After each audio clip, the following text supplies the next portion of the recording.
Oh, I know where I can find one that is handy. Okay. All right.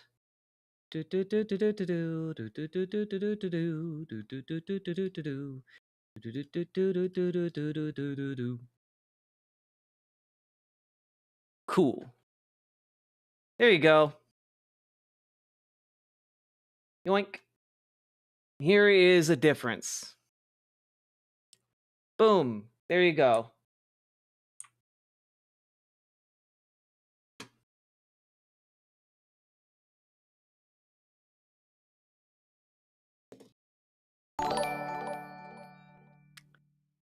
Oh, oh, oh, oh, oh, oh, oh. Oh, oh, oh, oh, oh, oh, oh. Talk about a glow up, right? I think so. It's amazing what HRT can do, right?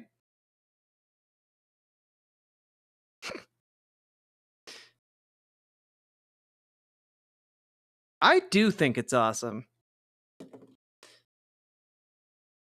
Anyway, that's me. And I can tell you that in high school, I was called the Mini Hulk because I lifted weights. And I can tell you from experience that I can no longer arm curl 60-pound barbells. I can no longer do that. Because HRT does not really do the thing that people tend to think it does. So, yep. Anyway, it has an effect on what your body can do. And I feel like that's pretty obvious.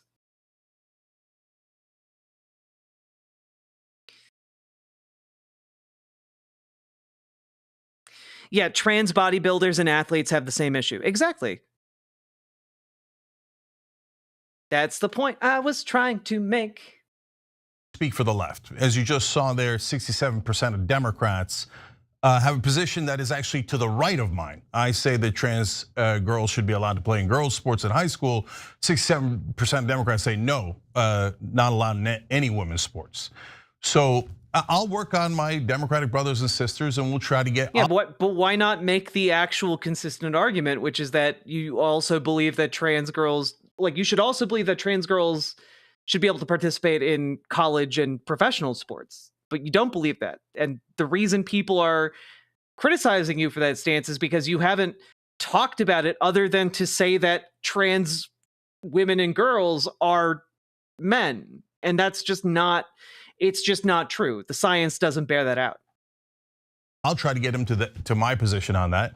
Nothing wrong with disagreements. And if Emma, Francesca, and others can convince 79% of the nation that is opposed to that to come over to that side, fantastic, happy to have it, okay? So I think where the issue comes in is when things get personal. So we got 3 rules, generally speaking, on air here at TYT that sorry, Van Briggs. Relatively bright lines. So one is, and I say relative, I'll explain that in a second. One is no lying. 2 is no threats of physical violence. And number 3 is don't denigrate personally the other hosts in the network over and over and over again. And I say relatively bright lines because it should be. Wait, so that means you can denigrate other people on the network like a few times? Like, what are you doing? Cenk is appealing to populism because he wants to run for president in 2028. Holy shit, that'd be funny. Holy shit, please let him try to run for president again. I need there to be a perpetual Jeb in the race, you know? Be relatively easy to follow, but I get that people have disagreements about, hey, what's a lie? Are what they say about crime stats a lie or not? No, I'm not going to nitpick that. And please we let get into into heated debates from time to time. Me and Ben Glebe in the past, me, Ben Mankiewicz, me, Michael Schur, etc. And I love those debates. And somebody might cross the line and say something they shouldn't know, but we usually hug it out. And so I'm not nitpicking here. What we're looking for is, hey, are we all rowing generally in the same direction, or are some of us drilling holes in the boat? And so are you doing it over and over again on purpose to try to create an issue? Or even if you're not trying to do it, you are creating an issue by constantly attacking our own. And I have applied this 2 other times, which I'll tell you about in a minute. This all started, unfortunately, when I went on Francesca's show and we had what seemed like a normal conversation and debate about this issue. Okay, as somebody who watched the debate, you came out of it looking like a psycho, Cenk. You laughed at her idea that Donald Trump, the guy who's been who ran on mass deportations, would make concentration camps, would make deportation camps. Like that's you came across as woefully out of touch. Until it made a turn, and this is part of the turn. Let me show you. I'm reminded of the book by I think his name is Michael Schneider on tyranny, and he wrote it's like 20 lessons from the 20th century. Timothy Snyder, let's get it right. I have a copy of his book right here. I'm just playing.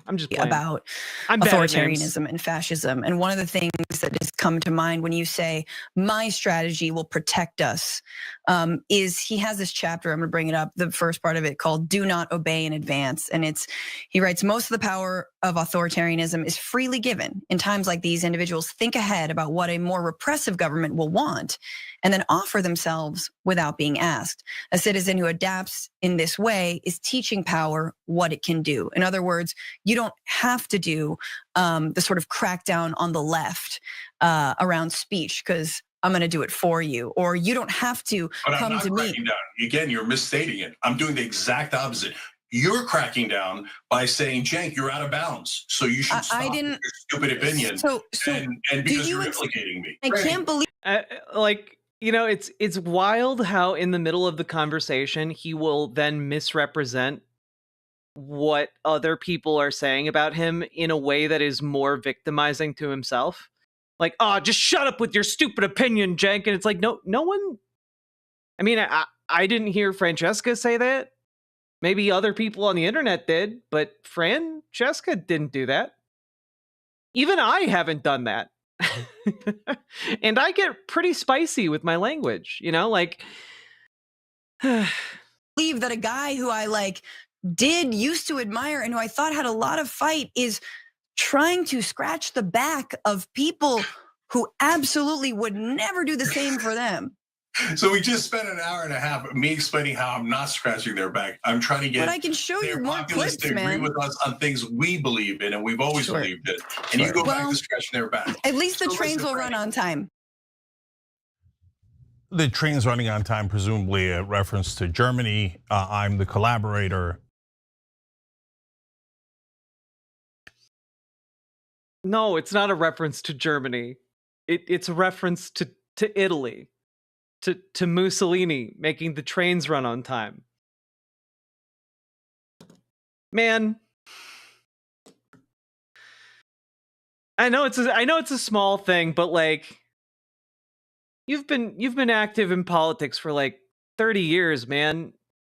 That's not some deep lore right there. And I'm yes, Mussolini, the great German Führer, yeah. Scratching the right wing's back by having my opinion, the opinion I've always had, an opinion I've had for years, and you guys have seen. Yeah, for years Francesca's so on classy. The show. But if you don't agree with Francesca in that particular case, and some other folks in the extreme left, well, you're not allowed to have that opinion. That is immoral by definition. And how dare you disagree with them? That makes you a right winger, a collaborator, et cetera. But if you say, hey, Cenk, look, I know that she's quoting someone, collaborating with an authoritarian government and saying that that's what you're doing and you're helping the right wing, and that she's not open to the idea of, hey, maybe there's a different strategy and a different opinion on this that gets us the same result, protecting trans folks or whichever topic we're talking about. Okay, if you're not. And at that point, I certainly hadn't done anything. I think that was, I didn't appreciate that, but that's okay. We kept going, and she's been on the network since. Then she started to do more and more and more, and it got more and more personal. So after that discussion, this happened.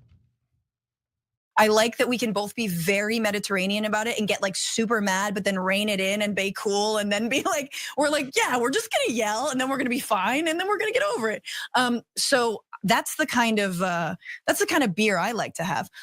Yes. Thank you. 2 days later. I mean, I have my own thoughts on like why he's doing it. I think, if you think your brain was broken by the 2024 election, I think we're looking at a case where someone's brain was broken even harder.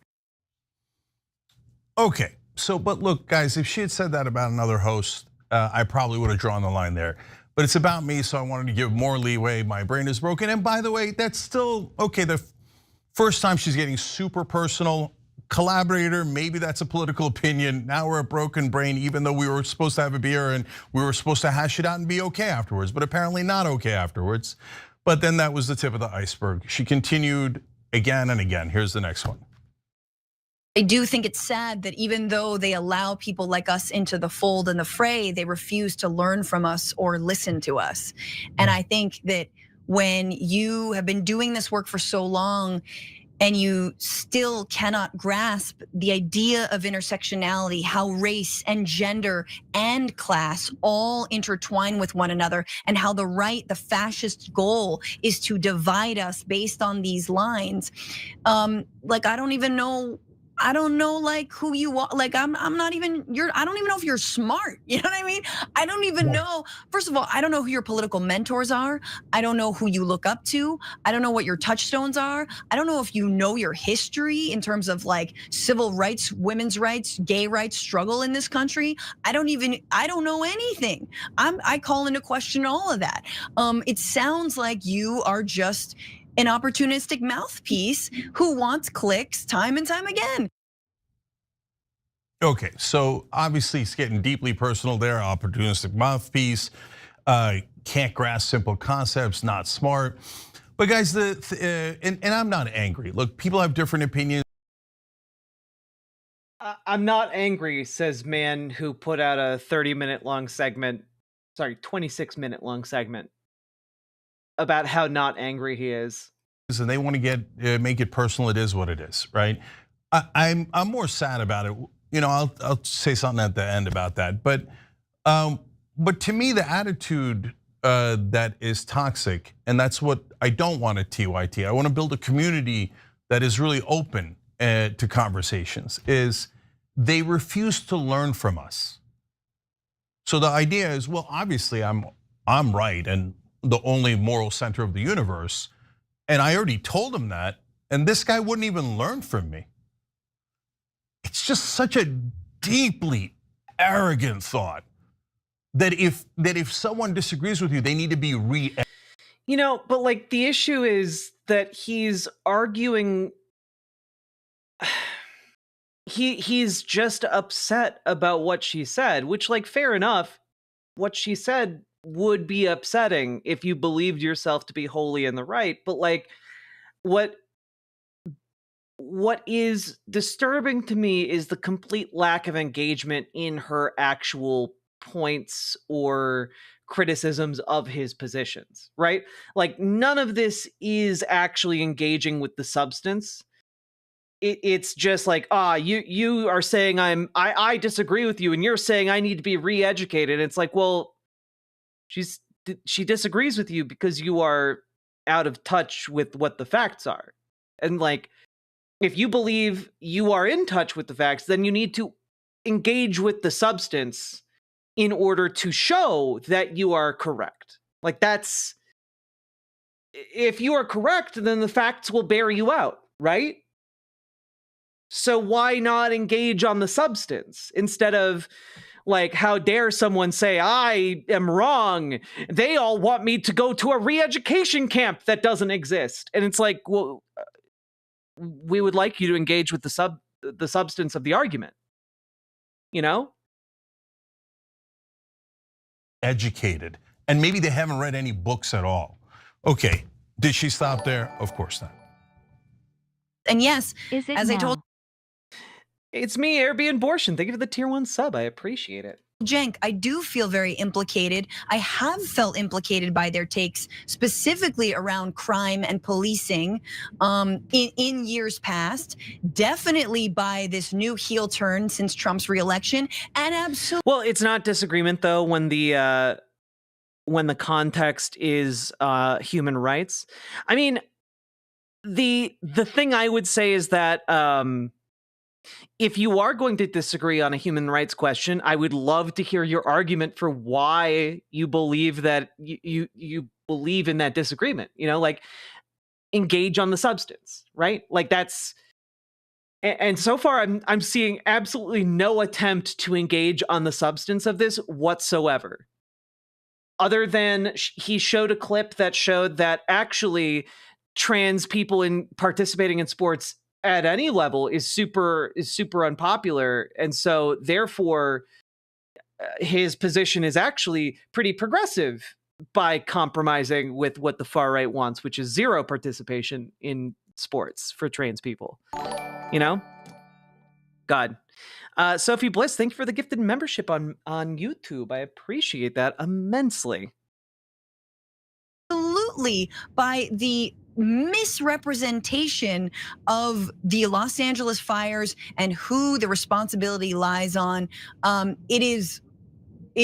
Oh, that's right. There was I think they reported that like the fires were being started by homeless people or something like that.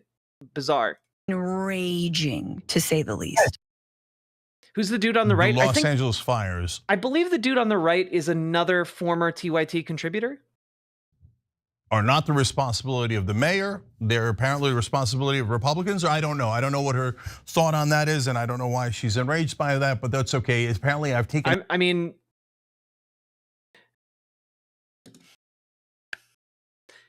but you're the one who included the clip.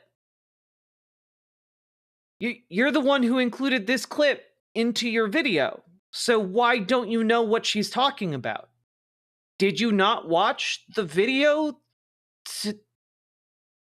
Like, did you not watch the video you included in your own video? Like, why would you not know what she's talking about? If you're including that in there, like clearly you had access to her video, so watch her video. Like, am I on crazy pills for thinking that like you can just watch the clip, the full clip of that you put in your show? Like the full context is available to you? I just think that if you're asking questions like that after showing a clip, that's pretty disingenuous, to say the least.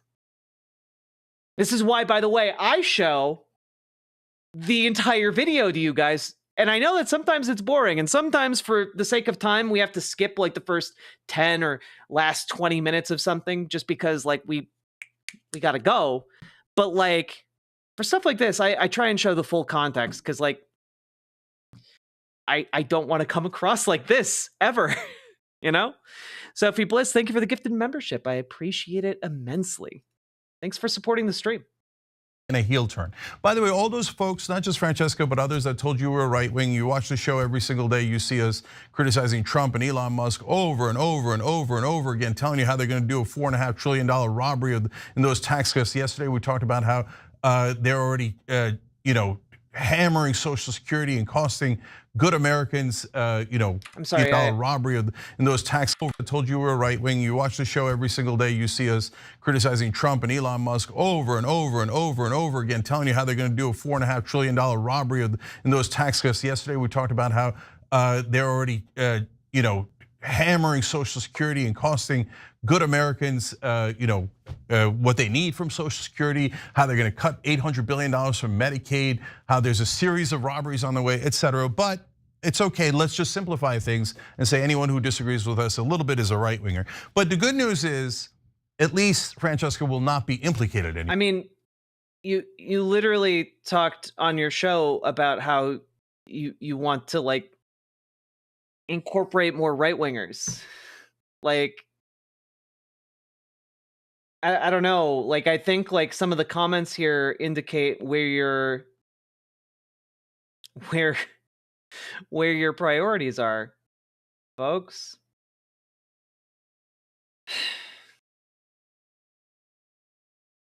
Francesca has gotten very extreme over the last couple of years. Yeah, honestly, these comments are better than they were last time I checked. Love Fran, but I'm with Jenk on this. Transgender women can compete with men. These trans just want to take the easy road. Yeah, bro. I became one of the most reviled types of people in the country, and can't travel outside of my state anymore for fear of arrest if I use a bathroom wrong, because I wanted to win at the sports I'm not playing. So true, commenter. All of us transes just wanted to take the easy path in life. You know, look at, as evidence, I want to display to you all of the gold medal Olympic winners that are trans. Oh, but that list is zero? That list is zero. Because like you aren't actually playing on easy mode if you. Oh, okay. Yeah, okay. Cool. Awesome. But it's the easy way to win at sports, apparently. God. Anyway. Anymore. And I never understood that, because she's been saying this for a long time now, that she was implicated by us. Then why keep taking the check? And it's not a big check, and Francesca has had, a career before us. She talks about that. Of course she did. And she'll have a career after us. There's no problem with that. So why, if you think we're collaborators and we've taken a heel turn and we're working with fascists, why did you choose to get implicated with us all these days? But good news, no longer implicated. I mean, yeah. I think it's pretty obvious that she was hoping you would change. I think she was hoping that you guys would be like, oh yeah, hey, maybe we were wrong, and then like adopt better positions. Like I think it's pretty obvious, right? Like that's what she was hoping for. Believe it or not, she did not stop there. This is now another show. Watch. So Jenk's line up until this point has been, no, it's at the collegiate level and above. Yeah, because you went on an anti-vaxxers show. Like what? I don't know. Like it's crazy. Yeah, why would this person criticize me for cozying up to a right-wing influencer like Jillian Michaels, the lady who got famous for yelling at people and abusing them until they lost weight? Yeah, why would anyone criticize you for that? You're just a special birthday boy. I think once you get to the college level and above, that's when it's bad. So he would be on board with the end. By the way, Jillian Michaels, very supportive of anti-trans rhetoric and RFK Jr., just as an FYI. CAA said recently. But you're so dumb. You're so dumb. I don't even know how to explain it to you anymore. Unless, this is the other option, unless you also are a transphobe. You know what I'm saying? Unless you also are kind of a misogynist. Because if you disagree with Francesca or anyone on that part of the spectrum, well, you must be a misogynist. You must be collaborating with the fascists. And obviously you must be unintelligent. Now, if I had...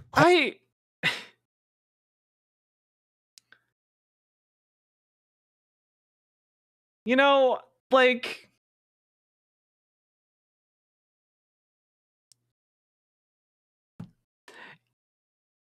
Dog, you might want to like avoid this topic, right? Like,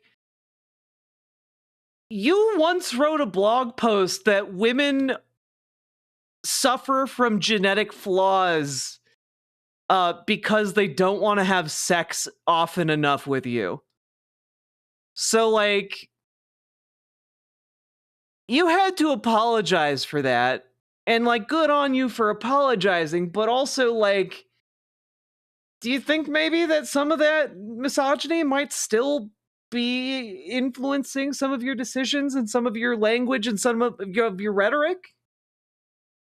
You know? And, like, granted, this is from 2000. It's from a while ago. But, like, you know, I live in Miami now. There are an incredible amount of outrageously hot women here. In fact, there are more beautiful women here than any other city I have ever seen. The only problem is, after seeing these girls every day and not being able to have sex with them, after a while, you begin to lose your mind. Don't get me wrong, I hook up a decent amount, defined as at least make out with a new girl every 6 to 8 weeks and have sex with a steady girl at least once a week. But it seems like there is a sea of tits here, and I am drinking in tiny droplets. I want to dive into the whole goddamn ocean. Anyway, I feel like I don't have to read the rest of that, so please don't make me. I'm just going to read one other piece of this. There are 2 problems, which I will get into greater detail on later, but for now, suffice it to say, they are 1, too many semi-professional whores in Miami. 2, the genes that God gave women.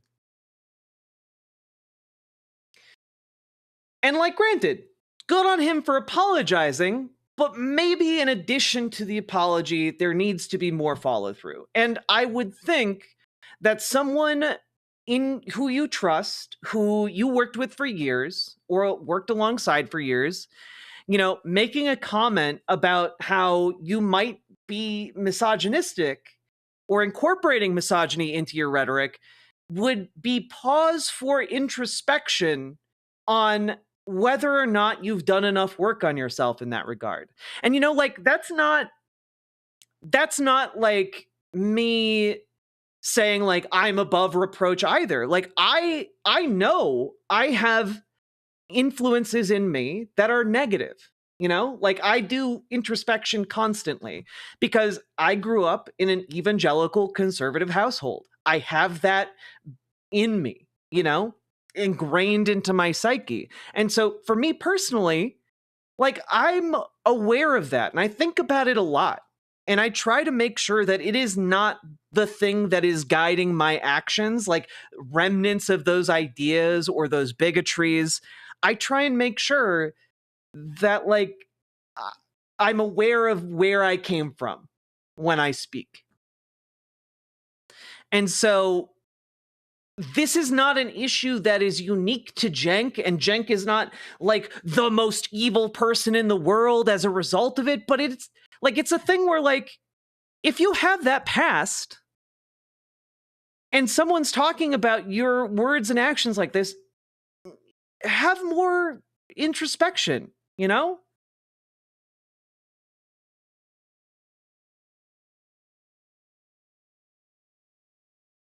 No, Johnny Remo, I agree with the scientific research.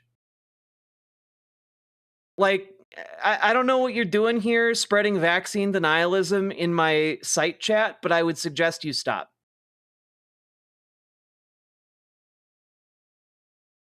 Called her dumb, I wonder what her reaction would have been. My guess is nuclear.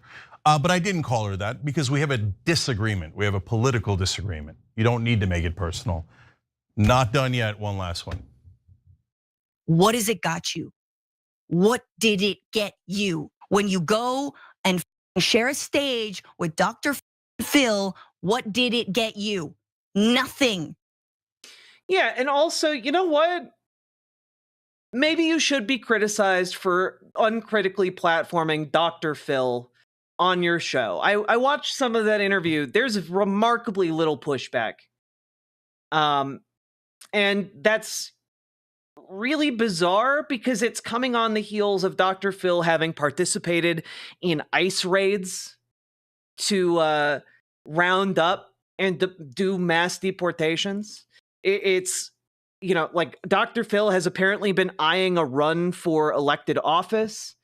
Like, one would think that part of your duty as a journalist would be to question him on these things. You know, discuss his past.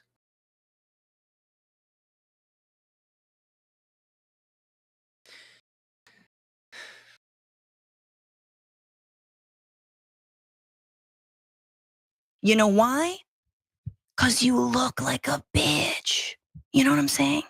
Yeah, when you are uncritically, like, platforming someone with as long and as extensive a history as Dr. Phil, a guy whose main show is built around manipulating vulnerable people like they're sideshow attractions at a carnival, like, maybe one should question him a bit more about that.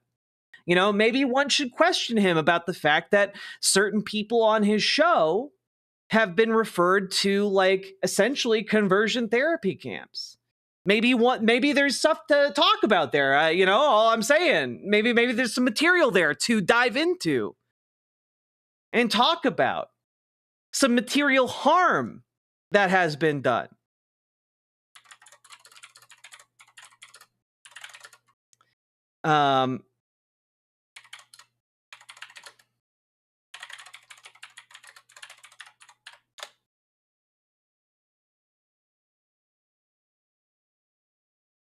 Like, I don't know. Like, maybe there's stuff to talk about here, especially related to, you know, folks you've talked about on your show in the past.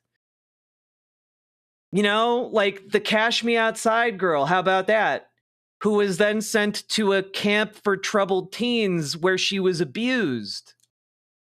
That a camp that Dr. Phil works with closely and has sent many people to. Maybe there's some things to talk about there. But no, let's just glaze him for the interview. You look like a bitch.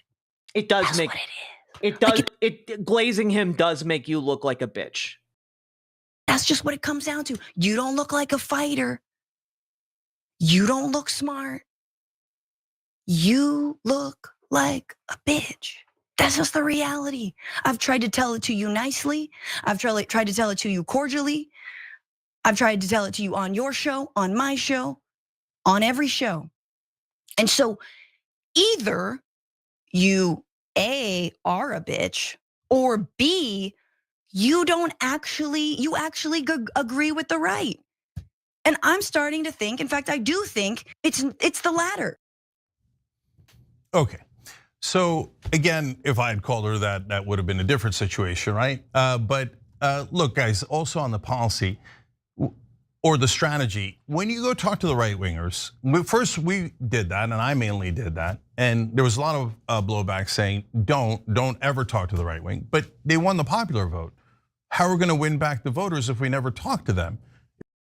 Gee whiz, I don't know. Maybe we should, I don't know, push for things that the working class wants and needs, like Medicare for all and minimum wage increases and, you know, things that actually materially improve people's lives in the working class. You know, the broad base of people in this country that choose not to vote because they are so disillusioned with politics that they believe neither party is going to help them, so they never engage in political action because they have been fucked over and forgotten. Maybe the solution there is appealing to the broad swath of people in this country with actual economic reforms that you will actually follow through on. You know, like if you're like, oh man, why did Kamala Harris lose this election? Let's look at what conservatives did. And that doesn't make sense. Because Donald Trump won this election by a slimmer margin than he did the first time around. And so, like, why would you go to them when it's very clear what happened is that Democrats did not turn out and non-voters didn't believe in the message of Kamala Harris? And it's pretty clear to me why people didn't turn out? There are two compelling reasons. Number one, their economic policy, the policy of Kamala Harris, was drafted by her brother-in-law, who is an executive at Uber, a company that thrives and exists to run public transit out of business so that they can have a monopoly over transit in a given city, in a given area. Maybe that guy shouldn't be writing your economic policy. Gee whiz, why would an executive at Uber not understand the economic needs of a working class person? Who can say? And number two is their stance on Gaza and the ongoing genocide in Gaza. And like, you can look at the polling on this. If they had come out and stood against the genocide with a principled position, people would have still voted for them. So ultimately, what we find here is the weakness of liberal conciliation towards capital, i.e., the neoliberal strategy, is not effective.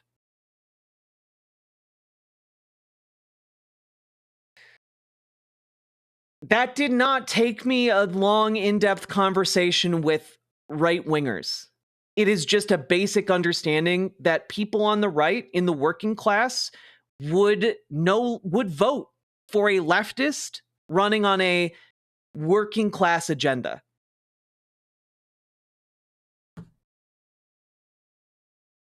Like that's full stop. Because guess what? If you go talk to a conservative who is working class, they do not care about they'll care about trans kids in sports or whatever. But if you give them a choice between trans kids in sports or getting their child medical care, they're going to choose getting their child medical care. If you give them a choice between trans kids in sports and being hateful towards them or higher wages, they're going to choose higher wages. Like, it's not rocket science here. If you present people with an opportunity that they believe in, they're going to go with that over just blind hatred.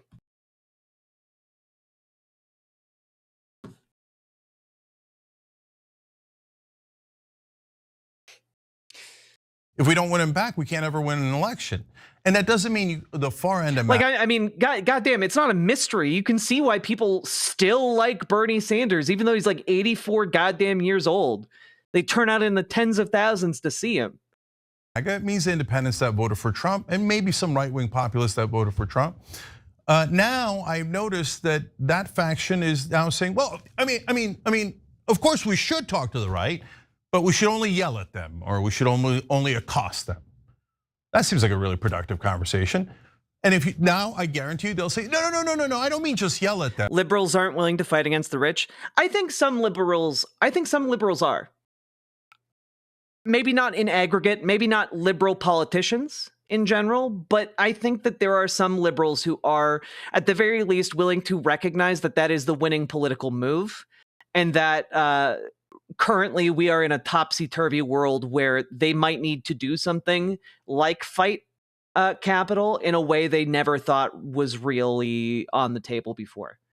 You know, I think that much like in the early 1900s, when working class folk who largely agreed with liberal ideas, or even with some conservative ones, took up arms and participated in the coal mining wars or the various uprisings against company towns, etc.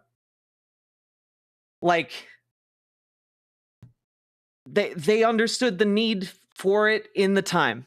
And I think material conditions do a lot to radicalize people against in the name of their material interest. Hope that makes sense.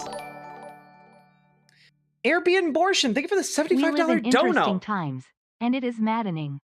I really appreciate it because it is infuriating the times we live in, but I really fucking appreciate your support. You guys help me to pay my rent. You guys help me to get through month after month. Thank you so, so much for supporting the show. That's some big BWA energy right there. But just like build coalitions, as Francesca said recently. Apparently, she's changed her mind about being a collaborator. But not with Trump voters. Well, who would it be if it wasn't Trump voters? Those are the folks on the edge of the middle of the spectrum where that we got to. With the largest group of people in the country, Cenk, the non-voters.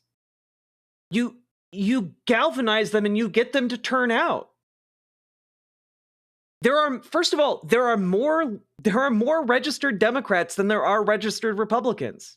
And second of all, so just in sheer numbers, if those were the only people in the country, Democrats and Republicans, in sheer numbers, your goal is mobilizing Democrats. But if you're looking for mass mobilization, then you're looking at mobilizing people who typically don't turn out. That's what you got to do. I'm baffled by this, as if the only people to reach out to are conservatives. Good night, Thistles for Eyes. Bring to our side. We've got to convince them that the populist left is right, not necessarily the populist right. Or no. How have you been in politics for this long? Okay. The best. I'm a socialist, right? I'm on the left. I'm a progressive, right? So I want you guys to understand that I'm approaching this as a socialist, right? The best way to get people to agree with your position is to appeal to the people who are closest to your position. So as a socialist, as a leftist progressive individual, I want to appeal to liberals, to Democrats, and pull them over and bring them to a better, a better ideological framework, right? And the conservatives are farther away from that. But you know who's closer to? Non-voters. By and large, non-voters agree with people like me who support working class reforms that empower them, make their lives better. Like that's who you reach out to. Yeah, the non-voters, the apoliticals. The libs, the people who typically just want to grill and chill. But you know what the people who just want to grill and chill want? They want better wages, better working conditions, better air, better water. They want to be able to drink their water without worrying whether there are microplastics in it. They want to be able to have their kids, breathe the air in their yards without getting lung cancer or popcorn lung or what have you. They want to have hospitals that function. They want to have, laws that allow their wives and the women in their lives, the people in their lives, to have children safely. That's what people who just consider themselves apolitical want. So you appeal to that. That's your winning strategy. That's why people who are apolitical and know nothing about politics still know the name Bernie Sanders. How do you get them to the polls? You get them excited about what you're offering. Because here's the thing, most of those people aren't going to pay attention for large stretches of time because they got other shit going on in their lives. They want to grill and chill. They want to come home from work. They want to watch the game. They want to chill out. But what you got to do, what breaks through that apathy is when they hear, oh, for real? If I vote for this guy, if I vote for this lady, like I just get healthcare and it's going to be cheaper. Everything's covered. Okay, I'll vote. That's one of the things. They have to understand the value prospect of going and voting. Because for so many folks, they just don't see the point because they feel like they're going to get screwed over either way. So you make them a value proposition from someone that they believe in. Someone who has authenticity, someone who is not some kind of scumfuck who's going to screw them over. And like that's why Bernie Sanders was popular, because people could believe him. He had a career dedicated to calling for the same things over and over and over again. And then suddenly he had a nationwide platform. And people flocked to it. Because once you make it into the grillin' and chillin' demographic, they're going to be like, hey, Jim down at the hardware store. Hey, you hear about this guy? He's going to get my, like my kid. He hasn't been covered by health insurance for years, but he's going to get us health insurance if we vote for him. You plant your flag and your values. And those values need to be action, doing something, you know?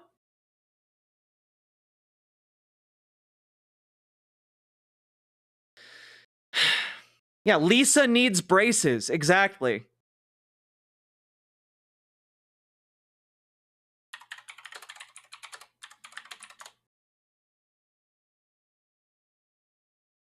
It's basically the same deal, except we get a free keg of beer for our meeting. Yay! And in exchange for that, we have to give up our dental plan. So long, dental plan! Dental plan! Lisa needs braces. Dental plan! Lisa needs braces. Dental plan! Lisa needs braces. Dental plan! Lisa needs braces. Dental plan! Lisa needs braces. Dental plan! Lisa needs braces. Bullseye! Thanks a lot, Carl. Now I've lost my train of thought. Dental plan! Lisa needs braces. Dental plan! Lisa needs braces. That's essentially the non-voters like conundrum in a nutshell. Jack is joking about Jim at the hardware store, but I've literally worked on campaigns. We got volunteers to show up because their friends said, hey, this guy's pretty great. He's not a useless sack of shit like our current counselor. No, but like I'm not even joking. It's just like Jim at the hardware store is like my go-to guy, you know, like.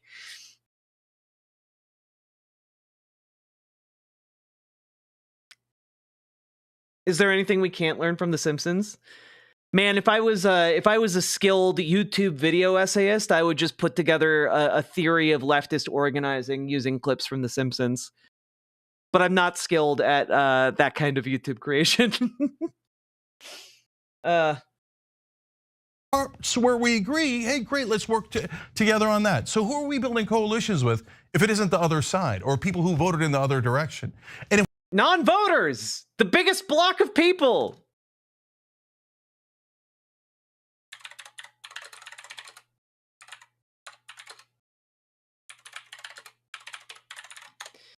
Can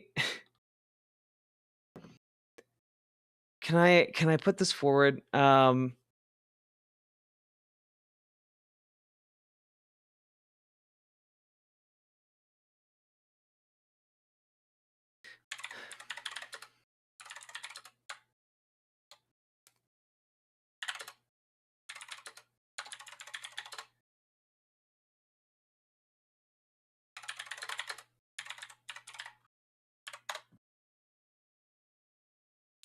Man, I don't remember where I saw this.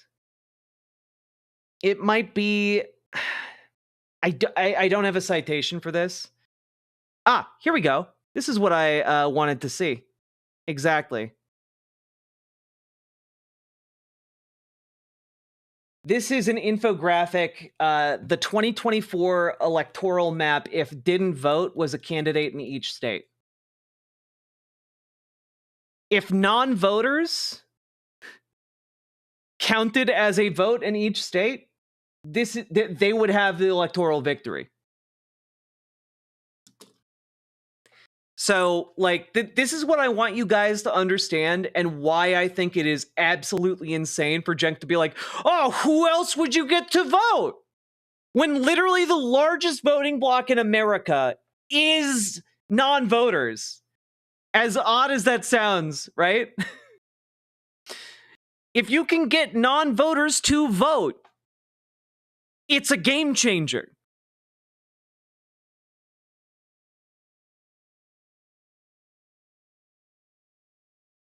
The state shouldn't be responsible for securing my livelihood and housing. That's what freedom looks like, unfortunately. I mean, then we just have a fundamental disagreement on what freedom is. Because I believe in positive freedoms. And positive freedom is the idea that you believe in empowering people to do what they want to do. And also an understanding that not securing housing, not securing a basic livelihood, those are decisions that have costs in society. So, like, there is a cost to society for allowing homelessness. There is a cost to society for destitution, etc. Right? Not only does it make society better to house the unhoused, but it's cheaper to society as well to house the unhoused. It's actually more expensive to you to live in a society where there are unhoused people. And the solution to making it cheaper to you is to house them. There are many studies on this. I've gone over them on stream a lot, but like, that's all I'll say. Without going down another huge rabbit hole. If we talk to them, what are we doing? Only screaming fascist in their face? Or are we having a human conversation? I mean, yeah, that's why I want you to engage with the actual substance of what Fran is talking about. So look, this is not an attitude that I agree with. Again, there are other shows that love what she's saying. And no problem, to each his own, it's a free country. Go and love that and yell and scream and do all the things that you want to do. But do you think that after you do a joint appearance with Dr. Phil or anyone else, that the very next day all of— Yeah, the poor exist so the rich can persist. Excellent summation, Maddie. MAGA's gonna show up and go, oh, I changed my mind. Yeah, understand that the existence of poverty is a choice to society. And that by making the choice instead to siphon society's wealth to the top 0.1% of society, that's a choice. And the cost is millions upon millions upon millions of people living in poverty. That's a choice.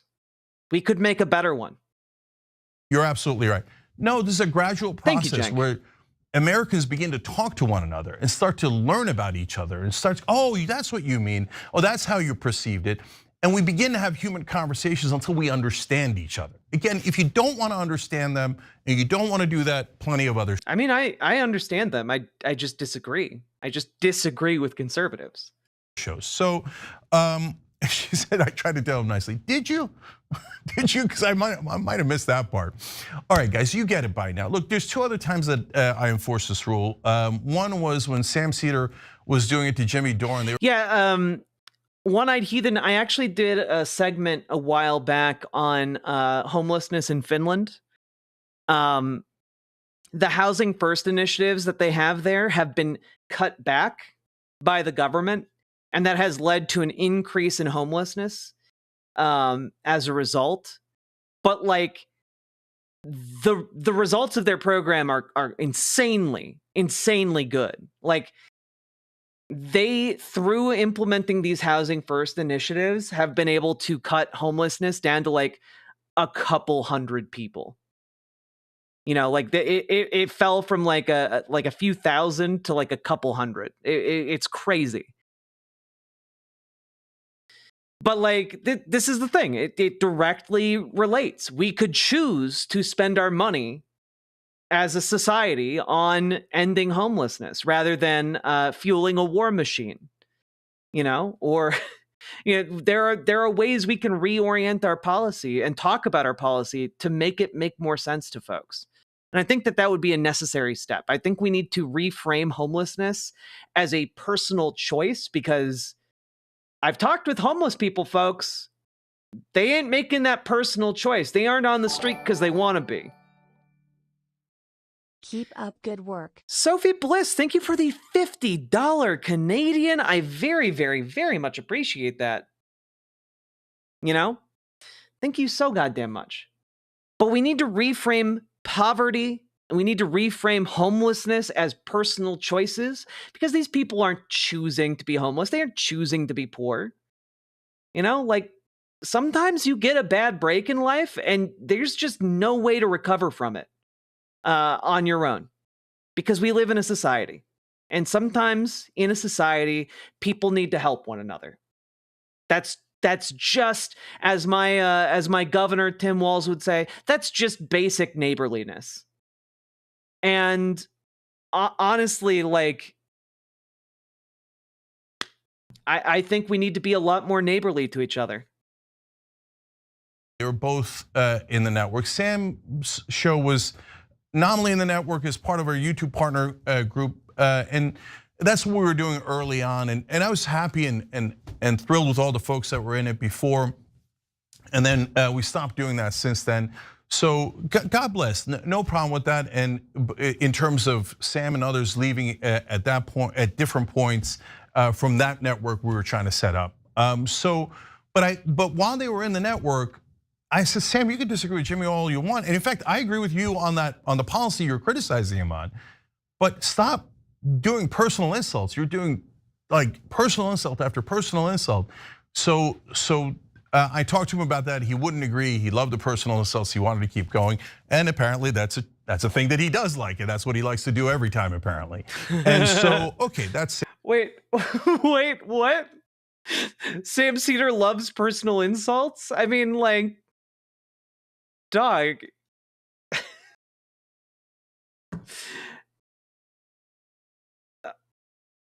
Sam Cedar is one of the most gentle-handed, like, debaters I've ever seen. And Cenk is less so than Sam? Are you fucking kidding me? Dog, we've watched your show before, man. Sam, but we did enforce it before. And then, ironically, the second time we enforced it was against Jimmy Dore when he was doing it to Francesca. And he'd called her an effing liar, and he'd called her. I mean, Sage IO, the United States has exponentially more wealth than these countries. I have looked into it. If the United States deployed its wealth in housing first programs to get people off the street, we could do that. And also understand, leaving people homeless costs more money to the state and to taxpayers than housing them does. It's the same concept as Medicare for all. Leaving people uninsured is more expensive than insuring them. Same concept. And he said that she was a paid shill, which is a classic go-to move for Jimmy. Although he misspelled it paid chill, which sounds pretty nice. And I said, Jimmy, you can't do that. Ironically, he's the only one who actually apologized and said, I won't do it again. And he apologized to Francesca. Francesca apparently thought, great, I'm allowed to do this, but no one's allowed to do it to me. Anyway, you guys get it. So I don't, like I said, I want everybody rowing in the same direction because we're trying to build something here. And what are you trying to build, Cenk? Live from the Polymarket studio in LA. Oh. You're trying to build a shrine to crypto gambling, I guess? I don't know. Seems like a bad idea to take money from a crypto gambling site.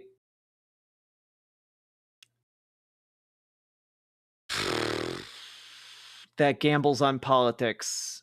You know, politics that you can influence. Seems like a bad idea. Anyway. And why do we want to build something? Because we want our movement to be strong. We want our message to get out there. We want to win over those voters because at the bottom line in all of this is eyes on the prize. You've heard me say that year after year after year. What's the prize? The prize, by the way, note to other online hosts, is not more subscribers.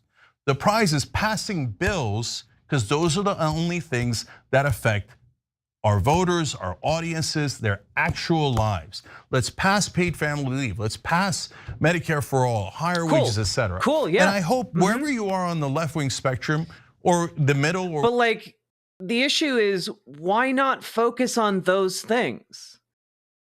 Instead, you're focusing on like trans girls in sports. You know, trans people in sports that make up like 0.0001% of all athletes. Like that's the amount of time you've spent in this video talking about trans people versus Medicare for all or higher minimum wages or something like that. Like it kind of indicates priorities to me, you know? Like, I don't know. Wherever you are, I hope that you agree. And I hope that we all work together in trying to pass those bills.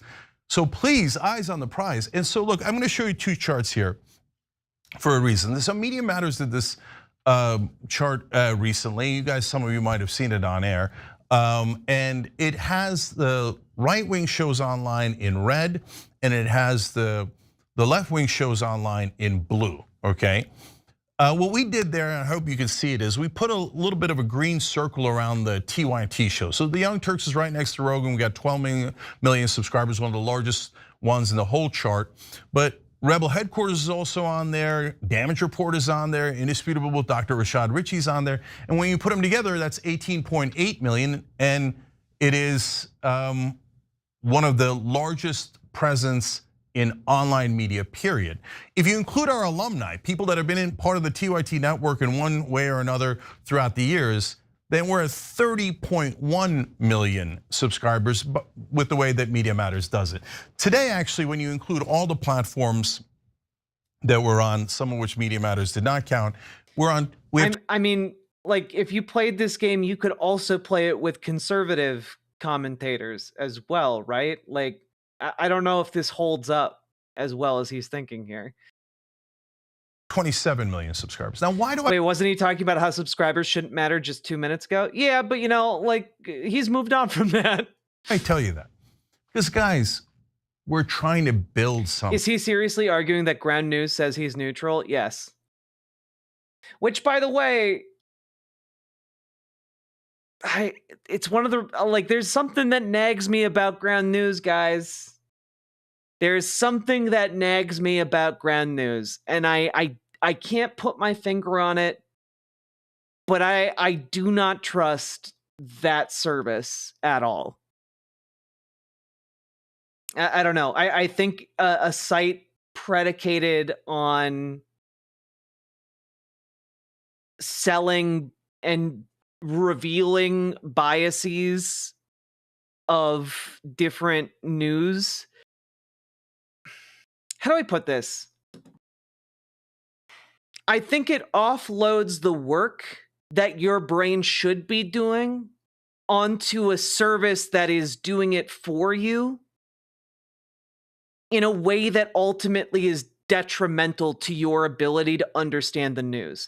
Yeah, it's related. It discourages media literacy. Exactly, Bastian. That's a much more succinct way of saying what I was trying to convey. Thank you. Thank you. Thing. Fox News has dominated discourse in this country for at least 20 years, almost 30 now. And they've made an enormous difference, and I think for the worse, for the much, much worse. We're trying to build a network that makes a difference. Ooh, Salmon Moose, that's a good point. And I don't know that for sure, but Ground News does seem like it's something that's AI generated. It would not surprise me. And I kind of trust your inclination on that since you literally work with AI. For the better. But by the way, you don't have to agree with us, and you don't have to say, oh, well, okay, then great, and we should help you and support you. No, you don't have to do that. Build something of your own. Instead of being destructive over and over and over again, how about you be constructive? And you say, hey, Cenk, I don't like the way you guys are doing the TYT network. And I see that you've had this huge success and you've given rise to other progressives that are now having success. And it seems like you helped to build something for our side. Well, you know what though, these days I don't agree with you. So I'm gonna build something larger. Guess what? I would love that. And whether you build something larger or not, you build, let's say you instead. Deal. Bigger than TYT, baby. Look, I've been talking for a long time about how we're gonna be bigger than Hassan. We're gonna be bigger than TYT. We're gonna be bigger than all of them. All right? Get on this riverboat. It's gonna be massive by the time we're through with it. Instead of building a media company or a media show, you built a platform that actually got Democrats elected, but progressive populist Democrats like Bernie Sanders, Ro Khanna, etc. And then they got those bills passed. Oh my God, I would love you for it. Please do that. Build something positive. And that's what we're trying to do here, okay? So, and I don't say this just for Francesca, and the reason I'm doing this segment isn't just for her or to explain what's going on, but I do want to be clear with you. It's mainly to tell you what we stand for. Not just the media end of it, not just the host, but as a community, we all have to be open-minded and open-hearted enough to get these things done and push forward. So, look, last thing is, okay, but Fox of Fate, you joke about the Riverboat Jack Media Co-op, and yet I literally have a diagram that I made years ago to kind of envision what an online media co-op might look like and what the flowchart of that organization would look like. And I think it would be really fucking cool. If I ever get enough money to start like a media co-op, I'm going to use that structure. And I would love that. I don't know if my show would be under that umbrella, but I would love to just like drop that seed, like help manage its kind of birth, and then just like let it go, you know? Let it operate. I think it would be, I think there needs to be more cooperatively owned and operated media organizations. To make them truly independent in a way that like the Washington Post will never be. I wish Francesca well. I mean, she said those things, and I get it. We've got bad feelings these days, but all the power to her, okay? If she can convince the country to be on her side on all these issues, even the ones we disagree on, terrific. Try that. Try to make that happen, and no problem. Happy to have it. Like she said, good career before. I'm sure she will afterwards. You can go check her out wherever she is. So I don't have hard feelings. I'm not angry. I'm just done with it. I want a positive atmosphere here where we fight for you guys. And we do that in all different ways. So if some hosts have a different idea on how to do it, great, let's have that conversation. We've had that conversations, those debates, those discussions, so we can get to the right answer and so we can help you guys decide what you believe instead of what we believe. So for folks who don't want to be part of that, bless your hearts. You know, it's wild how he spent so little time talking about what he believes and how on the substance he differs from what Francesca has been talking about and like engaging with what her points are. Because like, I've watched the things that he clipped from, she's making larger points in there and he does not respond to any of them. Go get him, Tiger, okay? But for folks who think, yeah, that's a great idea, and I'd love to pass the things that are in your populist plank, 6 incredibly popular policies, higher wages, anti-war, etc. Get money out of politics. So if we can do that together, whether we disagree on some issues or not, wonderful. But whatever you do, please roll forward.